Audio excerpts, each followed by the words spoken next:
পৃথিবীতে এমন একটি দ্বীপ আছে যেখানে পা রাখার সাহস খুব কম মানুষই করেছে, আর যারা চেষ্টা করেছে তাদের অনেকেই আর জীবিত ফিরে আসেনি। এই দ্বীপের নাম নর্থ সেন্টিনেল আইল্যান্ড। ভারতের আন্দামান ও নিকোবর দ্বীপপুঞ্জের মধ্যে অবস্থিত ছোট্ট এই দ্বীপটি যেন আধুনিক পৃথিবীর মাঝেও হাজার হাজার বছর আগের এক জীবন্ত ইতিহাস।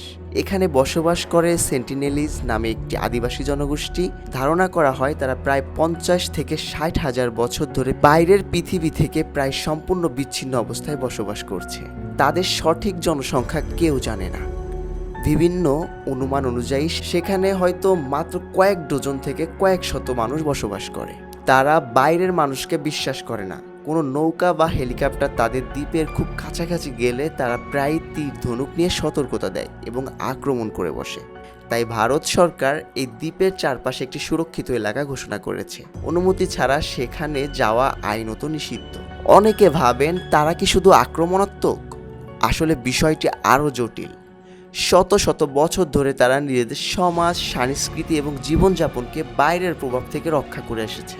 একই সঙ্গে তাদের শরীরে আধুনিক বিশ্বের অনেক রোগের বিরুদ্ধে প্রয়োজনীয় রোগ প্রতিরোধক ক্ষমতা নাও থাকতে পারে। তাই বাইরের কারো স্পর্শ তাদের জন্য মারাত্মক বিপজ্জনক হতে পারে। 2018 সালে একজন বিদেশি মিশনারি অনুমতি ছাড়াই দ্বীপে প্রবেশের চেষ্টা করেছিলেন। স্থানীয়দের হামলায় তিনি নিহত হন। এরপর থেকে এই দ্বীপ নিয়ে বিশ্বজুড়ে নতুন করে আলোচনা শুরু হয়।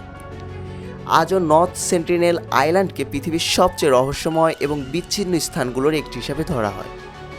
বিজ্ঞানীরা মনে করেন তাদের জীবনযাত্রাকে সম্মান জানিয়ে এবং নিরাপদ রাখার সবচেয়ে ভালো উপায় হলো তাদের নিজেদের মতো করে থাকতে দেওয়া।